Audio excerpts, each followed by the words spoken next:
अम्बरीश हमारे साथ phone line पे जुड़े हुए हैं। अम्बरीश, आप मुझे सुन पा रहे हैं? बिल्कुल मैम।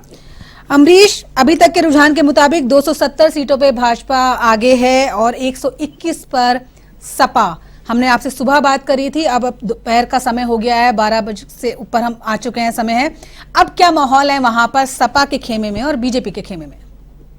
मैम देखिए, अभी थोड़ी देर पहले ही सपा कार्यालय में अखिलेश यादव का आगमन हुआ है जी। हालांकि कुछ भी बात नहीं की है, मीडिया से बचते नजर आए हैं, कार्यकर्ताओं से भी कोई बात नहीं की है।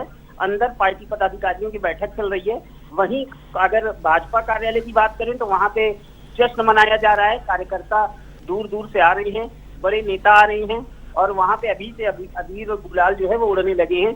वहीं समाजवादी पार्टी कार्यालय की बात करें तो सन्नाटा छाया है जी। और अगर सीटों की बात करें तो रुझानों की, तो रुझान में 270 सीटें तो बीजेपी की आ रही हैं, लेकिन बीजेपी का कहना है कि हमारी सीटें अभी और आगे बढ़ेंगी।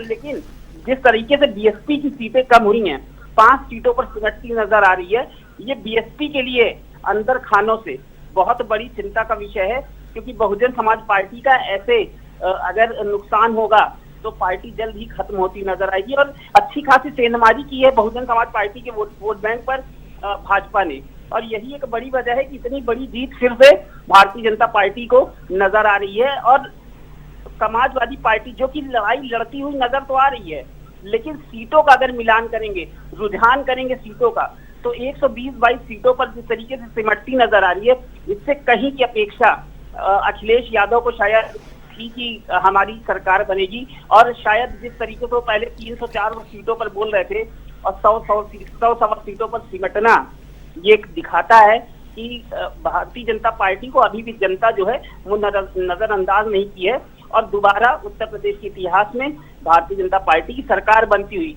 अभी जो रुझान आ रहे हैं उसमें दिख रही है। अमरीश, मैं ये सवाल करना चाहता हूं कि बीएसपी का जो वोटर था वो समाजवादी पार्टी की तरफ क्यों नहीं गया?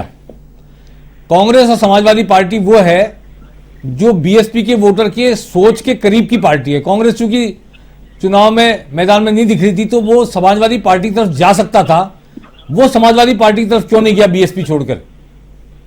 सर, अगर 2019 लोकसभा सीट की बात करें तो गठबंधन हुआ था समाजवादी पार्टी और बहुजन समाज पार्टी में। उस वक्त भी समाजवादी वोटर्स जो थे उन्होंने बसपा को तो वोट दिया था, बसपा के लोगों ने नहीं दिया। समाज पार्टी के जो वोटर्स थे उन्होंने वोट नहीं दिया था। जो एससी एसटी ओबीसी वोटर होते थे, ओबीसी में जैसे मौर्य कुशवाहा कुछ ऐसे वोटर होते थे जो बसपा की तरफ रुझान करते थे।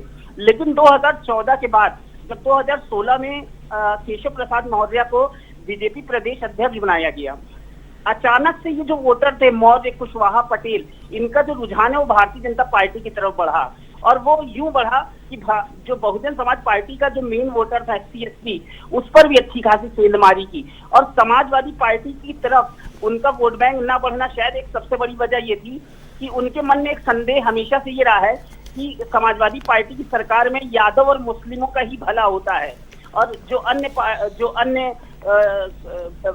बिरादरियां हैं उनको शायद दूसरी नजरों से देखा जाता है। तो शायद एक ये वजह हो सकती है, माइंडसेट हो सकता है। लेकिन भारतीय जनता पार्टी ने ही उस पर एक ऐसी चोट की है कि जिस तरीके से 2017 में सरकार बनी और जाति समीकरण का विशेष ध्यान दिया गया, उस पर भी सभी जाति वर्ग जो थे उन्होंने ये देखा कि हमारा जो नेता है वो किस पार्टी वो किस जाति से आता है। तो जातियों का अच्छा खासा सेंधमारी इसमें भारतीय जनता पार्टी ने की है। सर अमरीश, एक सवाल यह है कि ओम प्रकाश राजभर और स्वामी प्रसाद मौर्य, इन दोनों का क्या हाल हुआ है? कुछ अगर आपके पास जानकारी हो। जी, स्वामी प्रसाद मौर्य अभी पीछे चल रहे हैं, काफी वोटों से पीछे बताए जा रहे हैं। ये बीजेपी छोड़ के कांग्रेस में आए थे, बीजेपी छोड़ के समाजवादी पार्टी के साथ आए थे। जी, और ओम प्रकाश राजभर जो कि 1.5 साल लगभग सत्ता में रहे थे बीजेपी के साथ, उसके बाद अलग हो गए थे। ओम प्रकाश राजभर भी अभी तक पीछे चल रहे थे, लेकिन अभी जो नए रुझान आए हैं 8वें राउंड के बाद, उसमें ओम प्रकाश राजभर 550 करीब वोटों से अभी आगे चल रहे हैं। लेकिन फाजिल नगर सीट से स्वामी प्रसाद मौर्य का पीछे होना ये दर्शाता है कि जिस तरीके से उनको ये अपने ऊपर एक घमंड हुआ था और उन्होंने ये कहा था कि भारतीय जनता पार्टी को मैं चक्की पीसते हुए देखना चाहता हूं और समाजवादी पार्टी की सरकार बनाऊंगा अपने दम पर। तो ये जनता ने दिखाया है कि शायद वोट बैंक जो जनता और जनता जिसके ऊपर रुझान जनता मारेगी, जिस पर विश्वास जनता जताएगी, उसी की जीत होगी। जबकि संघमित्रा मौर्य जो कि इनकी बेटी भी हैं, इन्होंने भी चुनाव से ठीक 2 दिन पहले पार्टी छोड़ दी है, भारतीय जनता पार्टी, और ये आरोप लगाया है कि भारतीय जनता पार्टी ने उनके पिता पर और उन पर हमला किया है।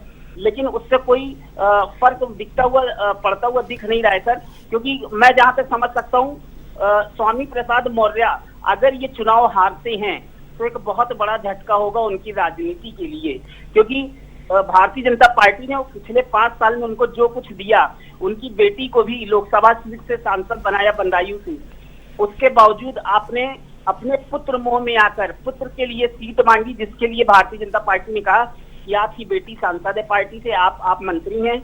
लेकिन जब वो बातों को नहीं समझे और वो अलग हुए, उसके बाद भी बीजेपी के खिलाफ उन्होंने इतने बढ़ चढ़ कर बोले हैं, लेकिन बीजेपी ने एक भी कटाक्ष उनके शब्दों पर नहीं किया। और शायद बीजेपी ये दिखाना चाहती थी कि वोट बैंक से बड़ा कुछ नहीं हो सकता है, अगर आप हारेंगे तो राजनीति में फिर कहीं आपकी दो तीन सवाल मैं तुमसे करना चाहता हूं, उत्तर प्रदेश की राजनीति में बहुत महत्वपूर्ण है जी। एक सवाल तो ये कि नेताओं की कमी समाजवादी पार्टी के पास थी, एक अखिलेश यादव थे जो वोट मांग सकते थे, भारतीय जनता पार्टी के पास प्रधानमंत्री भी थे, गृह मंत्री भी थे, जेपी नड्डा भी थे, योगी भी थे और ढेर सारे नेता थे। इसका कितना बड़ा रोल है कि अखिलेश यादव अकेले जूझते रहे और उस तरह की कैंपेनिंग नहीं कर पाए, माहौल नहीं बना पाए? बिल्कुल सर, बहुत अच्छा प्रश्न है ये कि शीर्ष नेतृत्व जो था भारतीय जनता पार्टी का, वो चाहे संगठन हो चाहे पार्टी हो, सबने जमीनी धरातल पर उतर कर काम किया और इसके साथ ही साथ कार्यकर्ताओं के साथ मिलकर बैठकें की और ये जानने की कोशिश की कि बूथ लेवल पर पार्टी कहां पे कमजोर है और कहां पे मजबूत है, इस पर कार्य हुआ। लेकिन अखिलेश यादव की अगर बात करें तो अकेला चेहरा, एक अकेला फेस समाजवादी पार्टी में थे, लेकिन एक ओवर कॉन्फिडेंस भी है जो कि अखिलेश यादव को ले डूबा है। वो ये है कि अखिलेश यादव ने जो भी स्टार प्रचारकों की सूची बनाई है, सबसे पहली सूची जब उसमें बनाई थी उन्होंने, तो उसमें उन्होंने चाचा शिवपाल को ही गायब कर दिया था, उनका नाम ही नहीं था। तो ये जो एक अक्स की और अहम की लड़ाई ये दिखा रही थी समाजवादी पार्टी में, ये दिखाने के लिए तो एक हुए हैं, लेकिन क्या वाकई में एक हैं? और आप अकेले दम पर चुनाव लड़ रहे हो, आपने 7 राउंड की कैंपेनिंग की अकेले दम पर की, अकेले दम पर अपनी यात्रा भी की, चुनावी यात्रा, उसमें आपको ढेरों भीड़ भी मिली। लेकिन प्रश्न सिर्फ वही आता है सर कि क्या जो आप भीड़ आपकी चुनावी रैलियों में दिख रही थी, क्या वो वोट बैंक में भी तब्दील हो रही थी? क्योंकि समाजवादी पार्टी के पास जो छात्र संघ के वोट हैं वो बहुत है, लेकिन वो वोट देते हैं या नहीं देते एक बड़ी बात है, क्योंकि वो शहरों में पढ़ाई कर रहे हैं, हॉस्टलों में रहते हैं, यहाँ पे भीड़ बढ़ा सकते हैं। लेकिन जब हाँ वोट देने की बात आती है तो समाजवादी पार्टी हमेशा भीड़ तो जुटा लेती है, लेकिन वोट में कहीं ना कहीं इसलिए पीछे रह जाती है कि वोट बैंक जो मेन चीज है वो वहां पर आकर कहीं ना कहीं कमजोर सिद्ध हो जाती है। लेकिन भारतीय जनता पार्टी में वोट बैंक का यही एक महत्व है कि बूथ लेवल पर, मतलब सेक्टर लेवल पर भी इतनी मजबूत है भारतीय जनता पार्टी कि उसे पता है कि हमारा बूथ कितना मजबूत है, हमें बूथ लेवल पे कहाँ से वोट मिल रहा है, कहाँ से हम कमजोर हैं, तो इस पर काम करते हैं। और उसी का एक नतीजा आज दिख रहा है, उत्तर प्रदेश की ये जो बहुमत मिल रही है आज भारतीय जनता पार्टी। अमरीश, एक सवाल मेरा ये है कि जो 124, 20, 25 जो भी सीटें समाजवादी पार्टी के रुझान में पक्ष में दिख रही हैं, इनमें मुस्लिम बहुल सीटें कितनी हैं? कोई अंदाज लगा पा रहे हो अभी? इलाका कौन सा है? सर कुछ सीटें ऐसी हैं ज्यादातर पश्चिमी क्षेत्रों की, जहां पे 2, 4, 10 सीटें ऐसी हैं जहां पे आगे भारतीय समाजवादी पार्टी कुछ मुस्लिम कैंडिडेट हैं। लेकिन इस पर अभी से ये बता पाना कि कितनी सीटें हैं ये तो सर मुश्किल है, लेकिन फिर भी जो आकलन है वो ये है कि 10 से 15 सीटें ऐसी मजबूत सीटें हैं जहां पे मुस्लिम कैंडिडेट, जैसे आजम खान रामपुर से वो आगे चल रहे हैं, नाहिद हसन आगे चल रहे थे, अभी थोड़ी देर पहले वो पीछे हुए हैं। तो कुछ बड़े चेहरे ऐसे हैं जो आगे चल रहे हैं भारतीय जनता समाजवादी पार्टी के, लेकिन आजम खान जो कि करीब 30,000 वोटों से आगे चल रहे हैं। क्या साधनों की कमी भी कोई कारण रही होगी समाजवादी पार्टी के हारने में? जैसे कि ईडी के छापे पड़े और इतर वाले के यहाँ से 200 करोड़ निकल गए, किसी के यहाँ से कुछ निकल गया, ये माना जा रहा है कि वो समाजवादी पार्टी के ही समर्थक थे।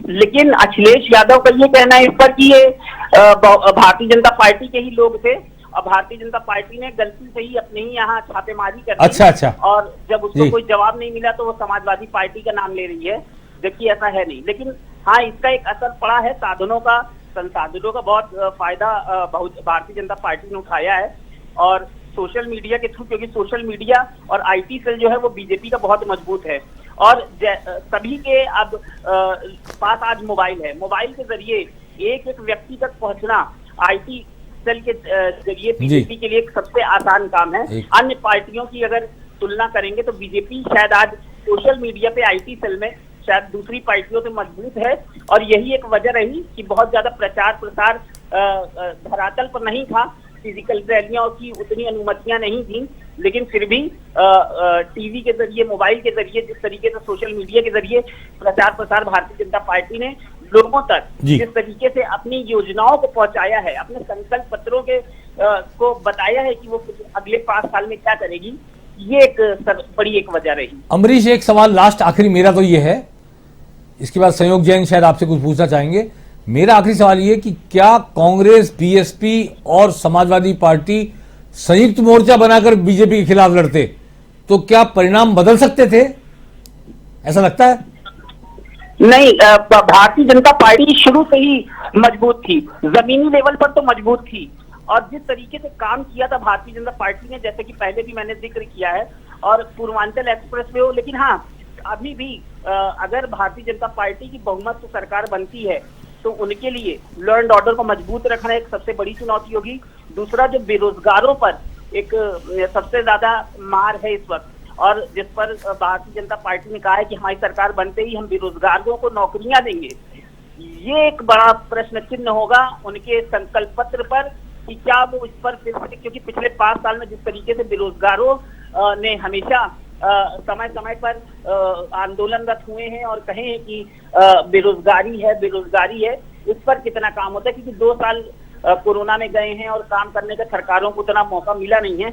लेकिन अब इस सरकार में एक ये बड़ा प्रश्न होगा और ये तो बिजली की छूट, किसानों की कर्जा माफी, इसको आगे कितना जारी रखते हैं चुनाव के बाद, ये एक देखने वाली बात है। जी अमरीश, मैं एक सवाल पूछना चाहूंगा आपसे कि अभी आपने लॉ एंड ऑर्डर की बात फरमाई, एक बहुत अहम विषय था कि जब से योगी आए उन्होंने बहुत अपना एम्फेसिस दिया कि वहां के जो गैंगस्टर्स हैं उनको एक एक करके उन्होंने ठिकाने लगाया, जैसा कि बीजेपी सरकारों पर प्रचार प्रसार करती रही और आप एज अ संवाददाता के तौर पर आपने करीब से देखा भी होगा कि वहां पर लॉ एंड ऑर्डर की पोजीशन में कितनी तब्दीलियां आई हैं या नहीं आई हैं।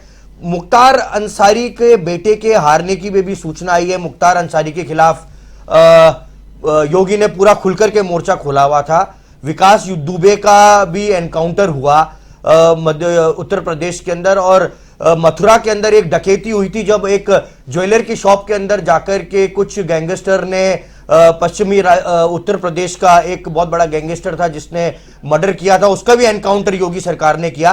तो क्या इसको भी एंडोर्स किया है, क्या जनता ने समर्थन दिया है इन सब तमाम चीजों को भी जो आज उनको इतना बड़ा मैंडेट मिलने जा रहा है उत्तर प्रदेश के अंदर योगी सरकार को?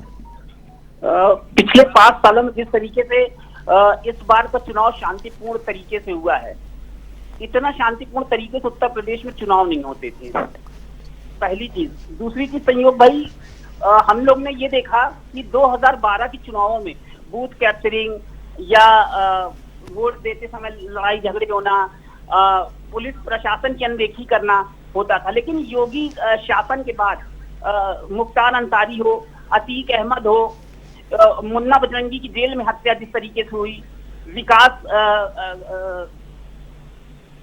की जिस तरीके से पुलिस ने उसके खिलाफ मोर्चा खोला, तो ये सारी चीजें जो थी ये कहीं ना कहीं दर्शाती हैं कि कानून व्यवस्था जो है उस पर पकड़ तो बनी। हाँ, लेकिन जो जैसा कि आपने भी कहा कि कुछ घटनाएं ऐसी हुई जिसने उत्तर प्रदेश में, अगर हाथरस की घटना की हम लोग बात करें तो वो भी किसी से छुपा नहीं, उन्नाव की घटना की बात करें वो भी किसी से छुपा नहीं है।